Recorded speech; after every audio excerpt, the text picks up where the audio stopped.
ক্বালা, আপনারা আমাকে একটু হেল্প করবেন, আমার আওয়াজ করতে কষ্ট হচ্ছে। ক্বালা রাসূলুল্লাহি সাল্লাল্লাহু আলাইহি ওয়াসাল্লাম ইন্নাল ঈমানা লা ইয়ারিজু ইলাল মদিনা কামা তারিজুল হাইয়াতু ইলা জোহরিহা। আমার দয়াল নবী বলেন, উম্মত, ঈমান ঈমান দৌড়ে দৌড়ে মদিনার দিকে চলে যাবে। প্রাণপ্রিয় ইসলামী ভাইয়েরা, ঈমানের গতি কিন্তু মদিনার দিকে। কথা বলছেন না কেন? ঈমানের গতি কোন দিকে? ঈমানের গতি কিন্তু মদিনার দিকে। এই হাদিসটা কিন্তু কিয়ামতের পূর্বের ঘটনা না। আমার ভাইরা, যখন দাজ্জাল বের হবে, দাজ্জাল বের হয়ে সারা পৃথিবী সে বিচরণ করবে, অনেক মানুষকে সে বেঈমান করবে, আল্লাহ তাকে অনেক শক্তি দেবে। এক গোটা পৃথিবী ভ্রমণ করবে, লক্ষ লক্ষ মানুষকে ঈমান হারা করবে। ওই বিপদ, ওই মুসিবতের সময় আমরা যারা মুমিন, আমাদের আসল সম্পদ জায়গা নয়, আমাদের আসল সম্পদ জমিন নয়, আমাদের আসল সম্পদ বিল্ডিং নয়। ঈমানদার মুসলমানের মূল সম্পদ হলো ঈমান। ঈমানের উপর থাকতে হবে, ঈমান নিয়ে কবরস্থানে যেতে হবে। যদি ঈমানের উপর থাকতে পারি, ঈমান নিয়ে যেতে পারি, তাহলে আমাদের আখিরাতের মুক্তি কিন্তু নিচ্ছি। বিরক্ত হচ্ছেন বোধহয়? দাজ্জাল সারা পৃথিবী বিচরণ করবে, কিন্তু দাজ্জাল দুই জায়গায় প্রবেশ করতে পারবে না। একটা হলো মক্কার হারাম, আর একটা হলো মদিনার হারাম। একটা মক্কার হারাম, আর একটা মদিনার হারাম। এই দুই হারামের ভিতর দাজ্জাল জীবনে কোনোদিন প্রবেশ করতে পারবে না। ওই বদরের যুদ্ধের মতো আল্লাহ নূরি জগতের সশস্ত্র বাহিনী ফেরেশতা দুই হারামের সীমানায় দাঁড় করায় দেবে, দাজ্জাল হারামের ভিতর ঢুকতে পারবে না। তার এই দুই হারামটা হলো ঈমানদার মুসলমানের ঈমানের নিরাপদের জায়গা। এই জন্যে পৃথিবীর প্রত্যন্ত অঞ্চল থেকে যারা সত্যিকার মুমিন, এরা নিজের ঈমান রক্ষার জন্যে ঘর বাড়ি জায়গা জমিন সব বিসর্জন দিয়ে শুধু নিজের ঈমান রক্ষার জন্যে ওরা রওনা হয়ে যাবে কোথায়? মদিনাতুল মুনাওয়ারা। আল্লাহর নবী বলেন, নিশ্চয়ই ঈমান মদিনার দিকে চলে যাবে। এক তরজমা। দ্বিতীয় নম্বর তরজমা, ইন্নাল ঈমানা আই ইন্না আহলাল ঈমান, অর্থাৎ সত্যিকার যারা মুমিন এরা কিন্তু ঘর বাড়ি ব্যবসা বাণিজ্য ফেলে নিজের ঈমান রক্ষার জন্য দৌড়ে দৌড়ে মদিনার দিকে চলে যাবে। কিভাবে? যেমনি ভাবে বিষাক্ত সর্প গর্তের দিকে দৌড়ে, যেমনি ভাবে বিষাক্ত সর্প গর্তের দিকে দৌড়ে। কারণ সর্পের নিরাপদের জায়গা গর্ত, আর ঈমানদারের ঈমানের নিরাপদের জায়গা মদিনাতুল মুনাওয়ারা। এই যে আমরা আহলে সুন্নাত ওয়াল জামাতের মতাদর্শী মানুষ যারা আছি, আমরা আমাদের গতি কিন্তু মদিনার দিকে। হুজুর, গতি যদি মদিনার দিকে হয়, মক্কা কি বাদ পড়লো? আমার আলা হযরত এর রহস্যটা বলে দিয়েছেন। উনি কি তুফাইলে হকনে হজবি করা दिए उनकी तुफैल हक ने हज भी करा दिए असले मुराद हाजिरी उस पाक दर की है আমার আলা হযরত বলেন আমার আসল উদ্দেশ্য আমার দয়াল নবীর দরওয়াজায় হাজিরি দেওয়া আমার আসল উদ্দেশ্য প্রিয় নবীর দরওয়াজায় হাজিরি দেওয়া যখন ওখানে গেলাম সেই নবীর উসিলায় মক্কায় মুআজ্জামার হজ আমার নসিব হয়ে গেল আপনারা খুশি না বেদা আমাদের যাত্রা কোন দিকে আজ থেকে আমরা শপথ গ্রহণ করব আমরা নবীর আদর্শ ছাড়া মানুষের কোন মন গড়া বানানো কোন আদর্শ আমরা মানি না মানব না চলব না একমত আছেন সবাই সবাই একমত আছেন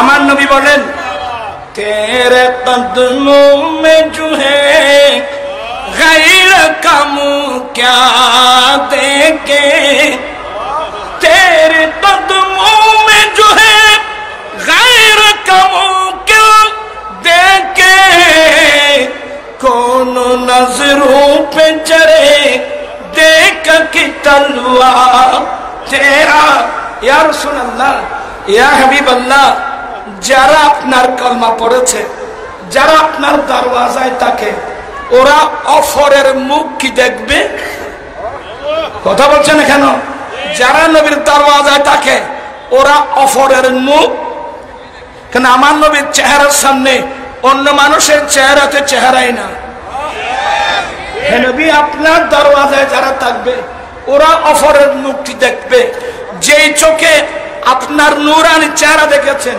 যেই চোখে আপনার আদর্শ দেখেছেন যেই চোখে আপনার ভাষা যেখানে ভাষা শুনেছেন আপনার আদর্শ আপনার চরিত্র আপনার দর্শন ব্যক্তিগত দর্শন পারিবারিক জীবন সমাজ জীবন রাষ্ট্রীয় জীবন আপনার দর্শন যেই চোখে দেখেছে ওই চোখে পৃথিবীর কোন মানুষের দর্শন ওই চোখের মধ্যে স্থান করতে পারবে না পারবে না পারবে না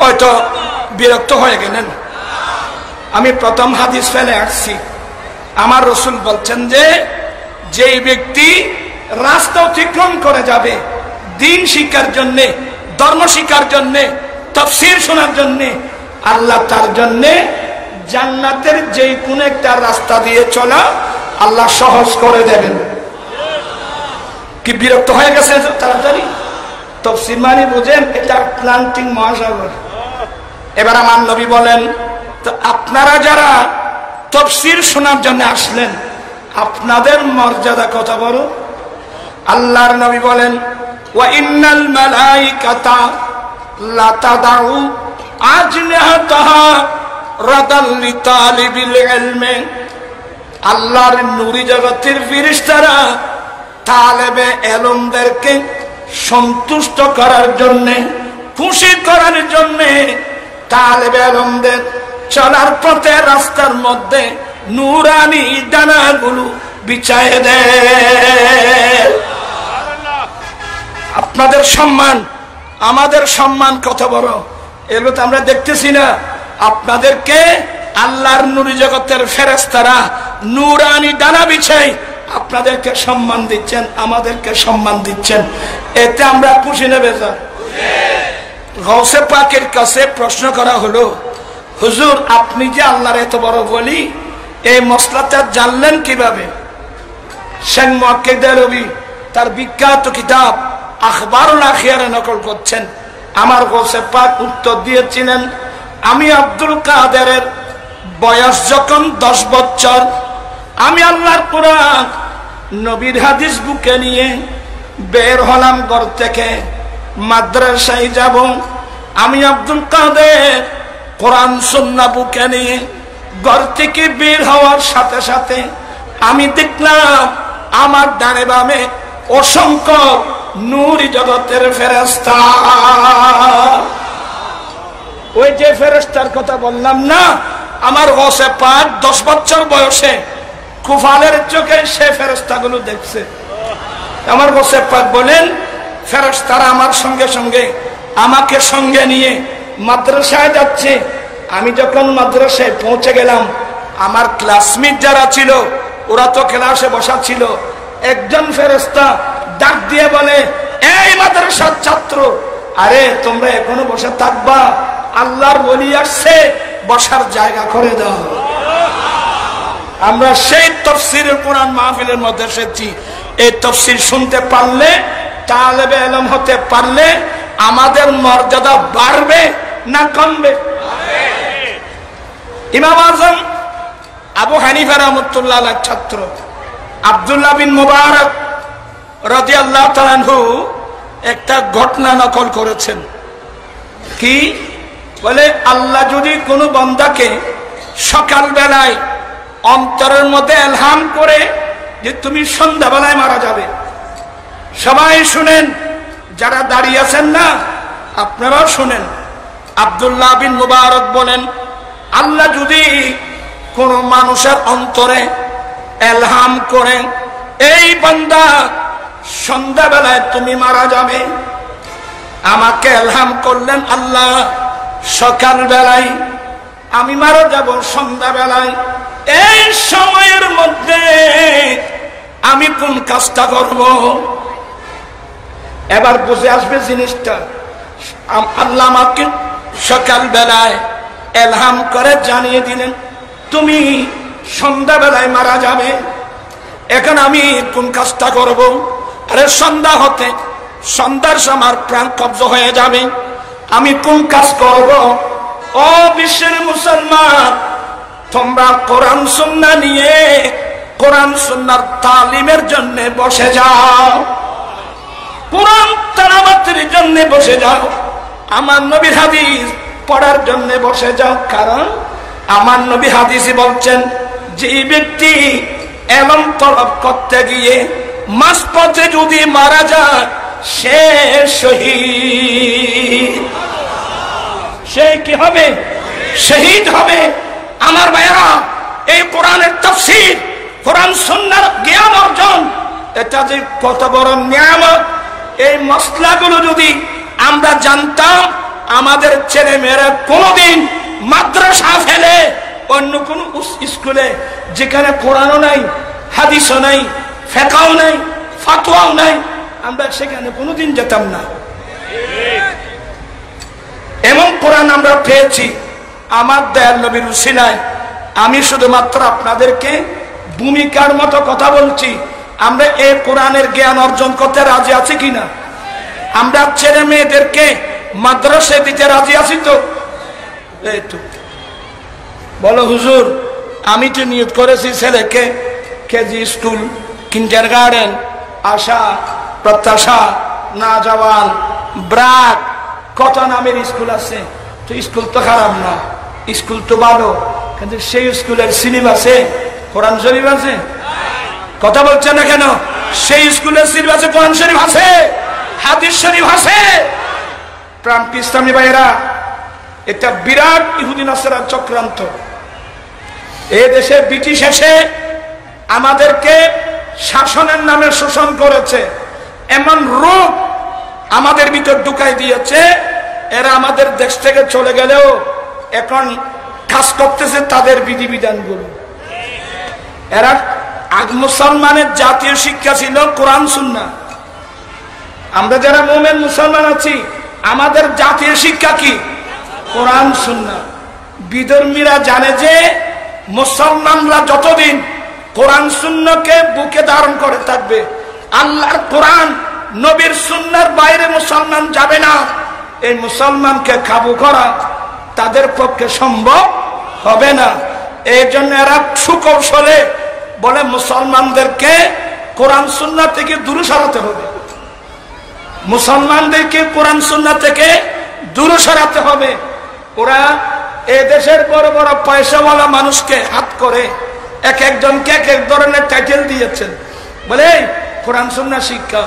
এগুলো আধুনিক শিক্ষা না, এগুলো দেশ কোনোদিন উন্নতির দিকে যাবে না। নতুন আধুনিক শিক্ষা লাগবে, বিজ্ঞান লাগবে, science, arts, commerce, mathematics, economics, geography, chemistry, অনেক উন্নত, এগুলো বিজ্ঞান লাগবে, বিজ্ঞান লাগবে। বিজ্ঞান তুমি বুঝো, কোরআন আসছে, বিজ্ঞান আসছে। এই কোরআন না আসলে পৃথিবীর মানুষ বিজ্ঞান কখনো বুঝতো না। এখানে অনেক স্কুল কলেজের ছাত্র আছো, শিক্ষিত ভাইয়েরা আছেন, মার্কেটে গেলে একটা বই সংগ্রহ করবেন, বিজ্ঞান না কোরআন। ভাই মোহাম্মদ নুর ইসলাম, বইয়ের নাম কি বললাম? বিজ্ঞান না কোরআন, এটা বইয়ের নাম। এই সে আপনার মতো বাংলা ইংরেজি শিক্ষিত মানুষ, সে বাংলা ইংরেজির পাশাপাশি আল্লাহর কোরআন নিয়ে যখন সে স্টাডি করলো, সে দেখতে পেল কোরআন শরীফের ফার্স্ট টু লাস্ট আগা গোড়া বিজ্ঞান। তো মন্তব্য লিখতেছেন বিজ্ঞান না কোরআন। আজকে আমার হাতে সময় নেই, আমি কোরআন শরীফের আয়াত পড়ে পড়ে কোন আয়াতে কোন সমাজ বিজ্ঞান, কোন রাষ্ট্রবিজ্ঞান, এগুলো আমি আপনাদেরকে প্র্যাকটিক্যাল দেখাই দিতাম। যতদিন এই কোরআন সুন্নাহ মুসলমানের বুকে ছিল, বিশ্বের মধ্যে মুসলমানের নেতৃত্ব ছিল। যেই তারিখ থেকে মুসলমান, দেখেন কি সুন্দর, এটা জাতীয় শিক্ষা, মাদ্রাসা শিক্ষাকে বানাই দিলে প্রাইভেট শিক্ষা। যেহেতু মানুষ জাতীয় শিক্ষার প্রতি দুর্বল, সেই কৌশলে মুসলমানের অনেক ছেলে মেয়েরা চলে গেল কোথায়? স্কুলে। কিন্তু স্কুলের মধ্যে কোরআন শরীফ আছে, স্কুলের মধ্যে হাদিস শরীফ আছে। এই সিস্টেমে অধিকাংশ মুসলমানদেরকে কোরআন সুন্নাহ থেকে অনেক দূরে সরাই নেওয়ার কারণে এই মুসলমানদেরকে ইহুদি নাসারা গোলাম বানানো তাদের পক্ষে সম্ভব হয়েছে। ঠিক না ভাই? আপনাকে এত তাড়াতাড়ি গুনে গেলেন। আমি আজকে তাফসীরুল কোরআন মাহফিল থেকে জাতিকে আহ্বান জানাবো, আসুন আমরা একযোগে তওবা করব, একযোগে তওবা করে কোরআন সুন্নাহর দিকে আমরা ফিরে আসব। আমি নিজে কোরআন সুন্নাহর জ্ঞান অর্জন করব, ছেলে মেয়েদেরকে কোরআন সুন্নাহর শিক্ষা দিয়ে খাঁটি মুসলমান হিসেবে গঠন করব। আপনারা রাজি আছেন তো? তাহলে তাফসীর মাহফিল কাজে আসবে। কয়টা বাজে এখন? আসলে এখন আমাকে একটু পানি খাবেন, 8-10 মিনিট করতে জন্য। জি আচ্ছা, কষ্ট হচ্ছে তো? কষ্ট হচ্ছে না তো? আমি যে আয়াতে কারিমা তেলাওয়াত করেছি, এই আয়াতের তাফসীরে আসতেছি মাত্র। ইয়া আইয়ুহাল্লাযীনা আমানুস্তাজিবু লিল্লাহি ওয়া লির-রাসূলি ইযা দাআকুম লিমা ইউহয়িকুম।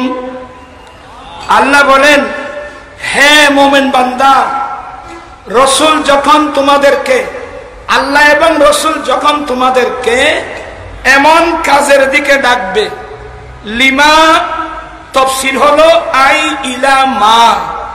এ মুমিন বান্দা, আল্লাহ এবং রাসূল যখন তোমাদেরকে এমন কাজের দিকে ডাকবে, যেই কর্ম তোমাদেরকে সত্যিকারের জীবন দেবে, তোমরা সাথে সাথে উত্তর দাও। বুঝেন নাই? হে মুমিন, এটা আল্লাহর কানুন। হে মুমিন বান্দা, আল্লাহ এবং রাসূল যখন তোমাদেরকে এমন কাজের দিকে ডাকবে, যে কর্মগুলো তোমাদেরকে সত্যিকারের কি দিবে? জীবন দেবে। এরা বুঝতেছে না কথা, বুঝতেছে না তো, এই জন্য ওরা রিপ্লাই দিচ্ছে না। আল্লাহ এবং রাসূল যে কাজের দিকে আমাদেরকে ডাকবে, সত্যি ওই কাজগুলো আমাদেরকে সত্যিকারের জীবন দেবে। যেমন তোমরা আমানু, আমেনু, তোমরা ঈমান আনো, তাহলে ঈমানের ভিতরে আমাদের সত্যিকারের জীবন নিহিত। কথা বলছেন না কেন? ওয়া আকিমুস সালাহ, তোমরা নামাজ কায়েম করো, তাহলে বুঝতে হবে নামাজ একামতে সালাতের ভিতরে আমার সত্যিকারের জীবন নিহিত। এক কথায় কোরআন সুন্নাহর ভিতরেই আমাদের জীবন সত্যিকারের জীবন নিহিত। তা আমি এই গভীরে যাচ্ছি না, আপনাদের সেই ব্রেনও নেই, যেগুলো বুঝবেন আপনি সেটা। এ মুমিন বান্দা, আল্লাহ এবং রসুল যখন তোমাদেরকে ডাকবে সাথে সাথে কি দাও? আর জুড়ে সবাই আওয়াজ দিয়ে। নির্দেশ কার? আল্লাহ। হে মুমিন বান্দা, তো যখন আল্লাহ এবং রসুল তোমাদেরকে আহ্বান করবে, তোমাদেরকে ডাকবে, তোমরা সাথে সাথে কি দাও? আর জোরে বলো না, কি দাও? সাড়া দাও।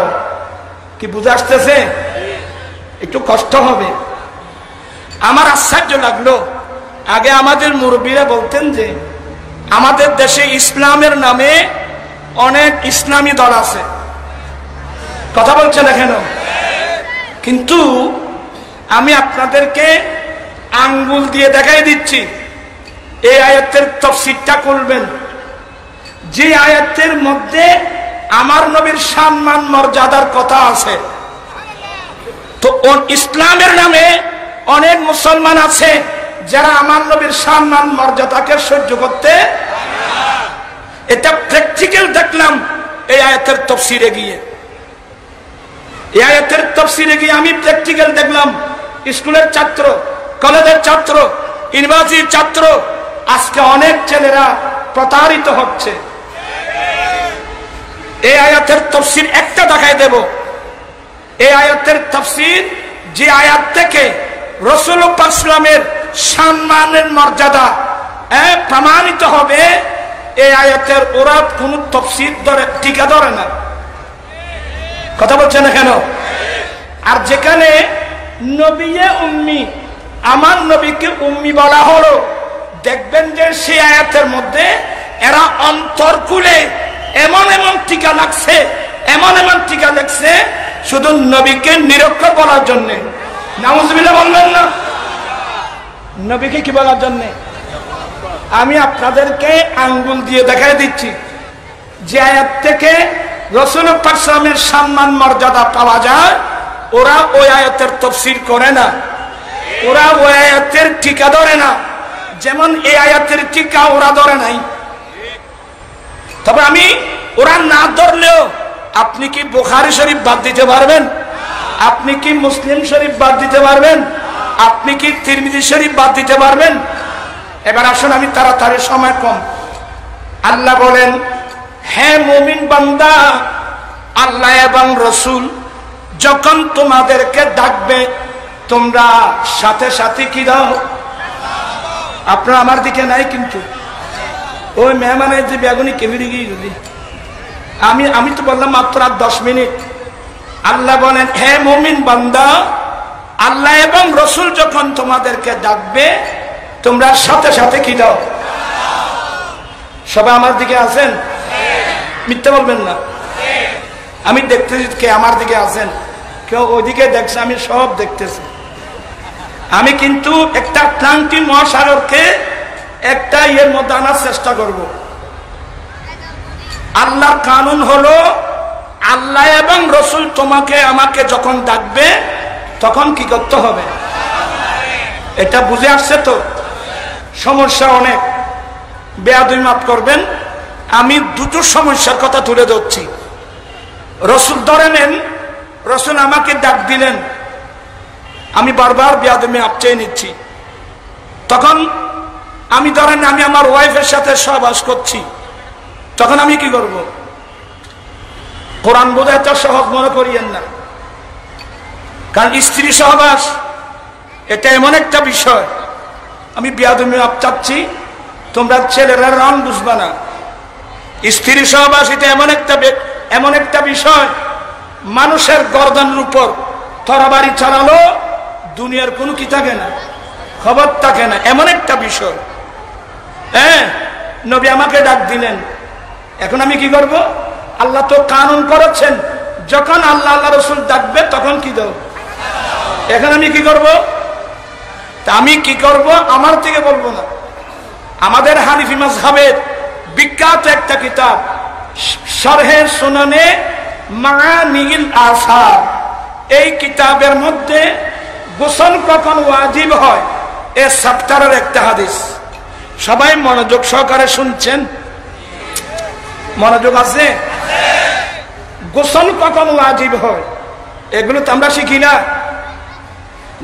যে আলাম আমাদের জন্য ফরজ এগুলো তো আমরা শিখি না।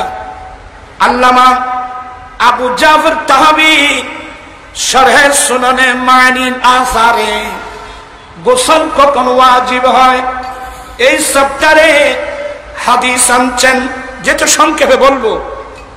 আমার নবীর একজন সাহাবা স্ত্রীর সহবাস করছেন, আমার নবী ডাক দিলেন, ইয়া ফুলান। নবী ডাক দিলেন, এই লোকটা যে স্ত্রীর সহবাস করছেন আমার নবী জানে না?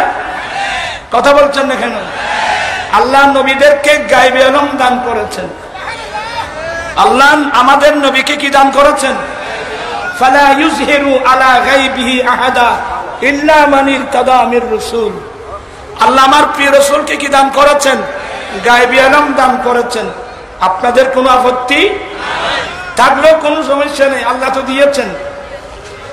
আমার নবী জানে না ওই সাহাবা কোন অবস্থায় আছে? আমার নবী ডাক দিলেন, নবী কোরআন শরীফের তাফসীর শিখাচ্ছেন, প্র্যাকটিক্যাল তাফসীর শিখাচ্ছেন, আল্লাহর কোরআনের উপর কিভাবে অনুশীলন করতে হবে প্র্যাকটিক্যাল শিখাচ্ছেন। আমার নবী ডাক দিলেন, ইয়া ফুলান। তো ওই সাহাবার কানে যখন আমার দয়াল নবী আওয়াজ যখন চলে গেল, ওই সাহাবা এরা তো জানের চেয়ে নবীকে বেশি ভালোবাসতেন। আমার নবীর সাউন্ড, আমার নবীর আওয়াজ মুহূর্তের মধ্যে সাহাবার কানে চলে গেল।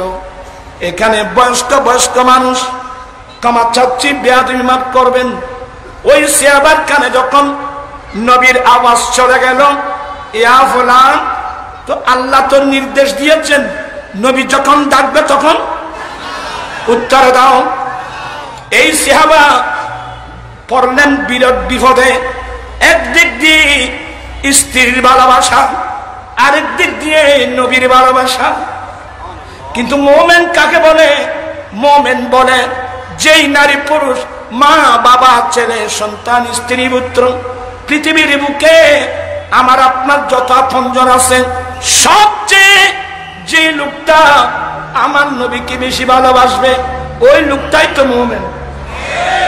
দেখেন মনোযোগ, ওই সাহাবার কানে যখন আমার নবীর আওয়াজ গেল, ইয়া ফুলান, আমি আবার বারবার ক্ষমা চেয়ে নিচ্ছি। ওই সাহাবা নিজের কাফরটা এভাবে চিপে ধরে স্ত্রীকে ওখানে ফেলে লাব্বাইকা ইয়া রাসূলুল্লাহ বলে ঘর থেকে বেরিয়ে আসলো। শুনেন তাফসীর, কোরআন পাকের তাফসীর শুনেন। ওই সাহাবা লাব্বাইকা ইয়া রাসূলুল্লাহ বলে কাফরতে এভাবে চিপে ধরে লাব্বাইকা ইয়া রাসূলুল্লাহ বলে বেরিয়ে আসলো। চোখের দৃষ্টি নিচের দেখে আমার নবী জানে না সে আবার কোন অবস্থা থেকে আসছে। তো আমার নবী কি বললেন? লাআল্লানা আজাল্লাকা, এ সাহাবা সম্ভবত আমি তোমাকে তাড়াহুড়ার মধ্যে ফেলে দিয়েছি। ক্বালা নাম, উত্তর দিলেন, হ্যাঁ ইয়া রাসূলুল্লাহ, আমি তাড়াহুড়ার মধ্যে পড়েছি। এবার আমার নবী নির্দেশ দিলেন, সাহাবারে যাও গোসল করে আসো। মনোযোগ আছে? মোটেও নাই। এই হাদিস থেকে ইমাম আবু জাফর তাহাবী আমাদের জন্য একটা মসলা বের করে দিলেন। আচ্ছা তোরা কে ছয়টা লাগ দুধে কে সাইয়ের ও সুরে ভালো, তারপর আমি ওয়াজ করছি। তুমি এই ক্লাসের উপযুক্ত মানুষ না। আমি তুমি মানি ছেলেদেরকে বলছি, মুরব্বীদেরকে কিভাবে বলবো? ছেলেদেরকে বলছি, আমি কোরআন হাদিস বুঝাচ্ছি, আপনার ওদিকে দেখছেন কেন? আমার ইমাম আবু জাফর তাহাবী এই হাদিস থেকে আমাদের জন্য মসলা বের করে দিল।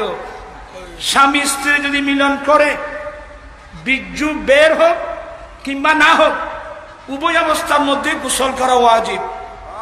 কারণ এই সাহাবাত স্ত্রী সহবাস করছিল, নবীর ডাকে চলে আসলো, তো নবী তো জিজ্ঞাসা করে নাই তোমার থেকে কি বীর্য বের হয়েছে?